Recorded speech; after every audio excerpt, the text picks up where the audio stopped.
This podcast does not provide medical advice. Please listen to the complete disclosure at the end of the recording.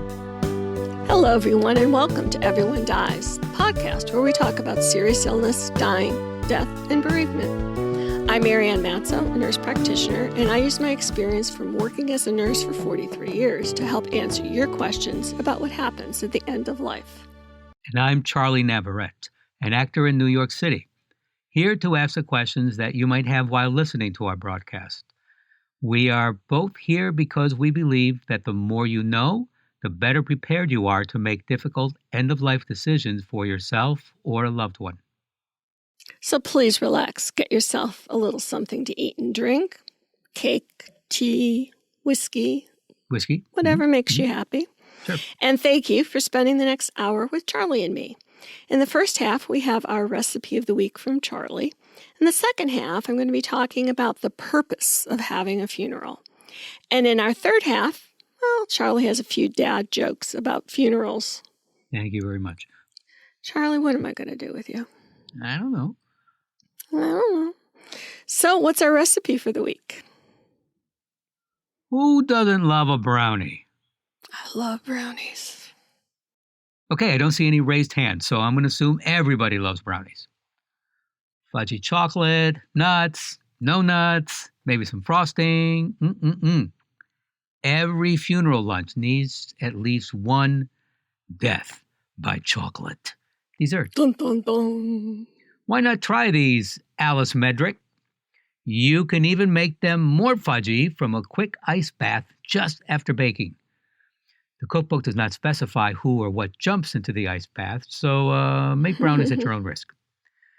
The shock causes the batter to contract and concentrate, intensifying its character. My character would be shriveled. But bake the brownies in a metal pan, as glass can crack with the temperature change. Nuts are optional. Not in New York City. With this, would you like a copy of this recipe? Of course you do. So please go to our webpage for the recipe and additional resources for this program. Follow us, won't you, on Facebook and Instagram, and remember to rate and review this podcast. As a licensed nonprofit organization, we are dependent on your kindness, ladies and gentlemen, and always appreciate your donations, which are tax deductible. Please go to our webpage to donate in support of our work. www.everyonedies.org. That's every, the number one, dies.org.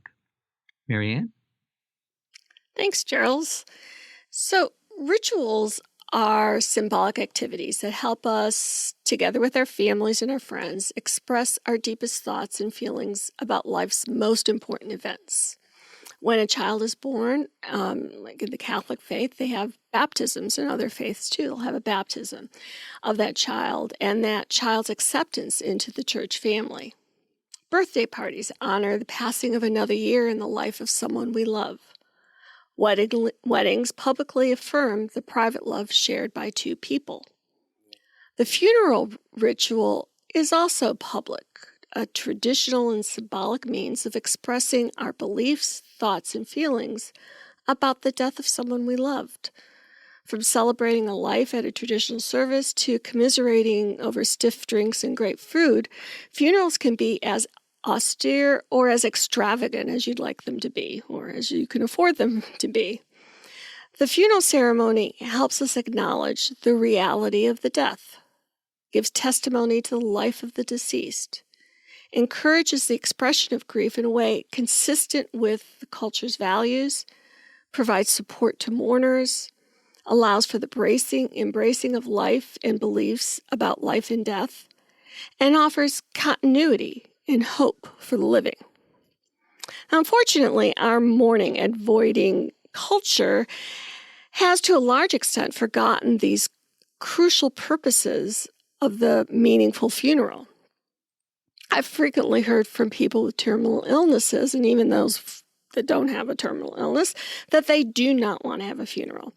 They don't want people to make a fuss. They don't want to have people spend the money. Well, they're not going to be there. The funeral is for the living. And I'd like to suggest that those who are dying not interfere with this important ritual. I get that we like things to be private, but we live in a community and we die in a community, and funerals give the community a time to come together to grieve. Because the more we can share our grief, the more we can allow others to reach out to us. And the more we allow ourselves to be vulnerable and accept help and love, the healthier we can walk through our bereavement. So there's purposes for a funeral. It's not just, oh, what the heck, they died, now we have to have a funeral. There's purposes. And first is to acknowledge the reality of the death. On a psychological level, funerals and disposition, especially when the body is present, help us to see and to accept the death. Without a funeral that acknowledges the death of our loved ones, the death can too easily become psychological ghosts. Funerals transition the deceased from alive to dead and help us on the path to accepting the death of a loved one. When someone we love dies, we must openly acknowledge the reality and the finality of the death so that we can move forward with our grief. I had a wonderful good friend of mine who just dropped dead suddenly while gardening. And her child called me and said, here's what happened. We're going to cremate mom and send her ashes back home up north. And I said, honey, are you going to go see her first? And she said, no, they'll just cremate her first. And I said, I really, really think that you need to see her, because the last time you saw her was alive. You haven't seen her dead. I mean, our brains need to be able to sort of see the evidence that that's happened. And I said, do you want me to get on a plane and come do that with you? And she said, okay. So get on a plane, fly down to Florida. And we said they had done an autopsy to try to figure out why she died. And we said, here's what we want. We just want to be able to go in for her to be able to see that, in fact, her mom was dead. And it's just really important as in the adults in people's lives. When you're in a situation where someone says, oh, we're just going to cremate her and, nobody's going to go see them first, it's really important to say, well, wait a minute. Or maybe have them listen to the show. There's purposes in seeing that person is actually dead. Typically, we embrace the reality of death in sort of two phases. First, we acknowledge the death with our minds. We're told that someone we loved has died, and intellectually, at least, we understand the fact of the death. But over the course of the following days and weeks, we begin to acknowledge the reality of the death in our hearts, and that's the second phase of that. Funeral ceremonies can serve as wonderful points of departure for head understanding of the death. Intellectually, funerals teach us that someone we loved is now dead, even though up until the funeral we may have denied this fact. When we contact the funeral home, set up a time for the service, plan the ceremony, view the body, perhaps even choose clothing and jewelry for the body, we cannot avoid acknowledging that the person has died. When we see the casket being lowered into the ground, we are witnesses to death's finality. And, we've talked about all the different ways of having those funeral rites and burial or not. So, fill in the gaps for yourself in terms of what is that final thing that says, yes, I'm seeing this. This death is final. This person has died. Now, the second purpose of a funeral is to move toward the pain of the loss. Healthy grief means expressing our painful thoughts and feelings. And funeral ceremonies allow us to do just that. People tend to cry, even sob and wail at funerals, because funerals force us to concentrate on the fact of the death and our feelings, often excruciatingly painful, about that death. For at least an hour or two, longer for mourners who plan the ceremony or attend the visitation, those attending the funeral are not able to intellectualize or distance themselves from the pain of great grief. To their credit, funerals also provide us with an acceptable venue for our painful feelings. They are perhaps the only time and place, in fact, during which we condone such openly outward expression of our sadness. Now, the third purpose of a funeral is to remember the person who died. To heal in grief, we must shift our relationship with the person who died from one of physical presence to one of memory. A funeral encourages us to begin this shift. It provides a natural time and place for us to think about the moments we shared, good and bad, with the person who died. Like no other time before or after death, the funeral invites us to focus on our relationship with a loved one, single person, and to share those memories with others. Death creates a hole in our lives and in our world. It's like an earthquake that shakes the world we once knew. Funerals are a time that we can reaffirm meaning, love, and community. They allow us a space to come together and admit and see what has changed and how we're going to continue on. Funerals are a storytelling practice that keeps the identity of our family alive, even when one of the members has died.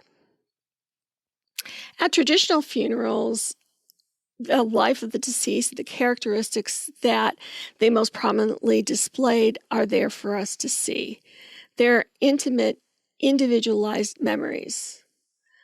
Later, after the ceremony, there can be time for people to informally chat about the person who died. And this too is meaningful. Throughout our grief journeys, the more we're able to tell the story and remember those memories of the person, the more likely we are to be able to reconcile our grief. The sharing of memories at the funeral affirms the worth we placed on the person. It allows us to glimpse into a person's life that we can cherish forever. There are few things that are more gratifyingly awkward and entertaining than a spontaneous drunk eulogy.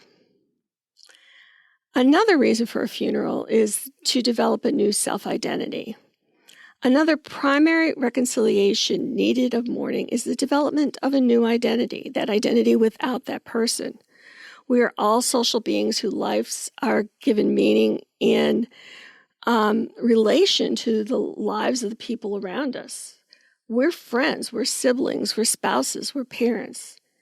And when someone who's close to us dies, who I am myself is changed and defined and moves on as a result of that death. The funeral helps us to begin this difficult process of development of a new self-identity because it provides a social venue for public acknowledgement of new roles. If you're a parent of a child and that child dies, the funeral marks the beginning of your life as a former parent in the physical sense. You'll always have the relationship through memory. Others attending the funeral are in effect saying, we acknowledge your changed identity and we want you to know we still care for you. On the other hand, in situations where there is no funeral, the social group does not know how to relate to the person whose identity has changed, and often that person feels socially abandoned. In addition, having supportive friends and family around us at the time of the funeral helps us realize that we literally still exist. This identity issue is illustrated by comments bereaved will make when they say things like, when she died, I felt like a part of me died too. Another reason for a funeral is a search for meaning. When someone we love dies, we naturally question the meaning of life and death. Why did this person die? Why now? Why this way? Why does it have to hurt so much? What happens after death? To heal in death, we must explore these types of questions if we are to become reconciled with our grief. In fact, we have to first ask these why questions to decide why we should go on living before we can ask ourselves how we will go on living. This does not mean that we have to find definitive answers, only that we need the opportunity to think and feel things through. On a more important level, the funeral reinforces one central fact in our existence. We will die. Like living, dying is a natural and unavoidable process. The funeral helps us search for meaning in the life and death of the person who died, as well as in our own lives and impending deaths. Each funeral we attend serves as sort of a dress rehearsal for our own. Funerals are a way in which we as individuals and as a community convey our beliefs and values about life and death. The very fact of a funeral demonstrates that death is important to us. For the living to go on as living fully and as healthy as possible, this is how it should be. We're not supposed to die with the person who died. Our role is to go on living. Lastly, another purpose of a funeral is to receive ongoing support from others. The walls of bereavement are very intimidating to even the spiritually and the psychologically strong. It doesn't matter how strong you are. You will fail and you will fall. Unless you enter through the trodden paths of this ritual, the muscle memory of grief is ritual. Ritual allows us to take the incredibly difficult task of mourning and gives us a way to persevere even when it seems like we shouldn't. Funerals are a public means of expressing our beliefs and feelings about the death of a loved one. In fact, funerals are the public venue for offering support to others and being supported in grief, both at the time of the funeral and into the future. Funerals make a social statement that says, "Come support me." Whether they realize it or not, those who choose not to have a funeral are saying, "Don't come support me." Funerals let us physically demonstrate our support too. Ours is not a demonstrative society, but at funerals, we're allowed to embrace, to touch, to comfort. Words are inadequate, so we non-verbally demonstrate our support. This physical show of support is one of the most important healing aspects of a funeral ceremony. Finally, and most simply, funerals serve as a central gathering place for mourners. When we care about someone who died or their family members, we attend the funeral if possible. Our physical presence is our most important show of support for the living. By attending the funeral, we let someone know that they are not alone in their grief. Lastly, there's also the free food from the post-funeral luncheon. There's Aunt Teresa's potato salad, Uncle Joe's chicken, Grandma's macaroni and cheese. Oh, Charlie, would you pass those brownies? Sure. Yes. Yes. Any thoughts about that, Charles? No. No, not really. There's nothing that I like. No, not really. There's nothing that I can add to that. Everything you said is just very true. And people just process, death and grieving in their own way. I mean, nobody says, "Oh boy, I get to go to a funeral today." It's not something that you necessarily look forward to, but it's important. It's important to show up. And when my mom died, they bought the house that I grew up in right after World War II, and Uh-huh. they bought it brand new, and she had lived in it for 40 some years. And I'm at that funeral. I don't live in Michigan anymore. I've gone for quite a while now. But I mean, this kid that, not a kid anymore, but this kid who lived across the street from us, who I used to walk to the school bus with every day, showed up. And it was like, oh my gosh. Wow. I didn't recognize him because I hadn't seen him in, God knows how many years, 30 years. But it was like, oh my gosh, these people, they know that my mom had died, and they showed up, and that was pretty impressive to me, and I appreciated that. Yeah, when my mother died too, it's again I haven't lived in I mean, I left Michigan decades ago. But of course, all my family is there. So when my mother died, it was the same thing. They were friends, of my mother's, and even just like cousins. I mean, we had not seen each other in so long, and Hmm. yeah, everyone was there.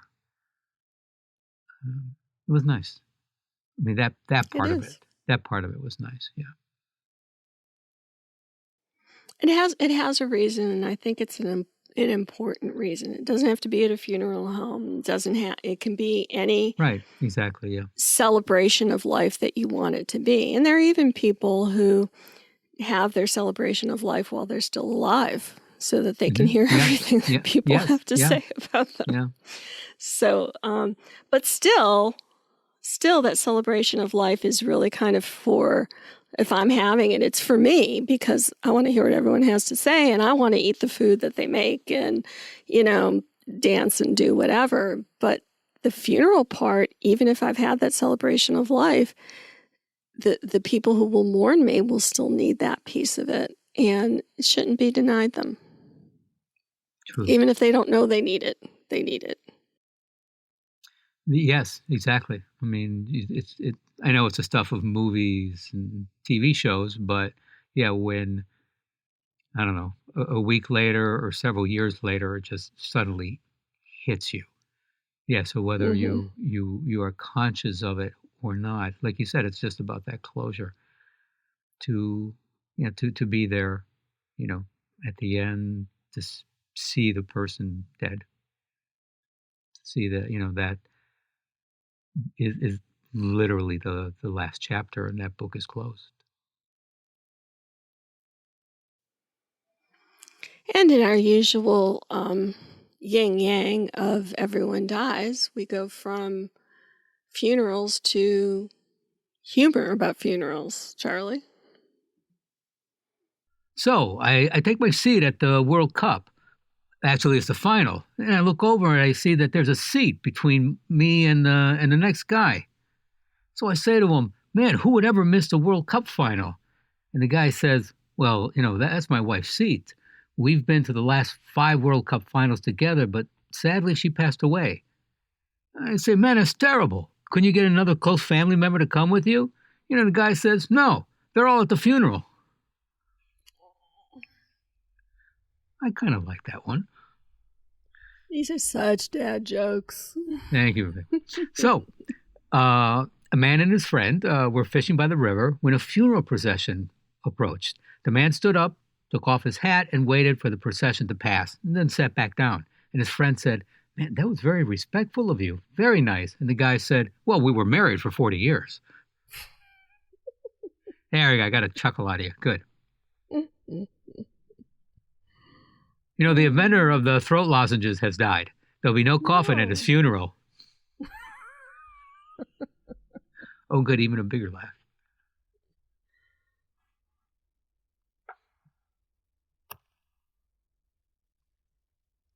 What happened at the funeral of the man who invented the USB? They lowered his coffin, took it out, flipped it the other way around, then lowered it again.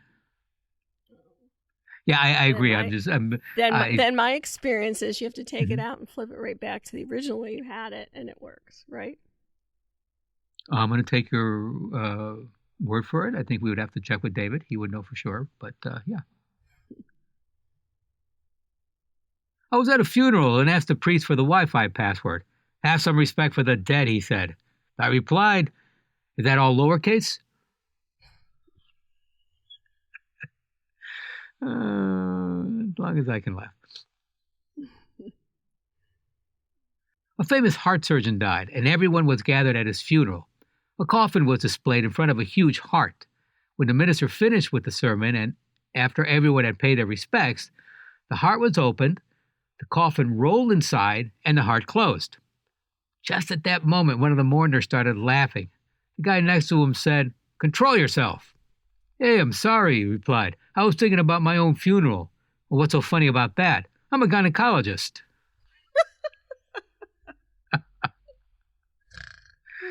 And on that happy note, please stay tuned for the continuing saga of Everyone Dies. And thank you for listening. On last week's podcast, I read a letter from satirist and journalist P.J. O'Rourke, who had written to Peter Sagal, host of Wait, Wait, Don't Tell Me, regarding the death of Sagal's mother. This week, I'd like to read the second response from O'Rourke regarding grief. Dear Peter, yes, everyone does go through this eventually, but I'm not sure the eventually makes it easier. The foreseen is more frightening for its inevitability, and being an everybody is a lonely enterprise. You don't exactly get over it, an offensive phrase under any circumstances. But the grief, in time, does turn into a nostalgic ache that is almost comforting. As you've heard me tell, my dad died when I was not quite 9, and my mother when I was 25. I still miss them. But the good thing, well, good as these things go, is that it's been so long ago that they've become perfect in my memory. That's a thin condolence, I know, but big fat condolences are as inappropriate as getting over it advice. This is Charlie Navarrete. So long until next time. And I'm Marianne Matzo, and we'll see you next week. Remember, it's not all about you, and every day is a gift. This podcast does not provide medical advice. All discussion on this podcast, such as treatments, dosages, outcomes, charts, patient profiles, advice, messages, and any other discussion are for informational purposes only and are not a substitute for professional medical advice or treatment. Always seek the advice of your primary care practitioner or other qualified health providers with any questions that you may have regarding your health. Never disregard professional medical advice or delay in seeking it because of something you have heard from this podcast. If you think you may have a medical emergency, call your doctor or 911 immediately. Everyone Dies does not recommend or endorse any specific tests, practitioners, products, procedures, opinions, or other information that may be mentioned in this podcast. Reliance on any information provided in this podcast by persons appearing on this podcast at the invitation of Everyone Dies or by other members is solely at your own risk.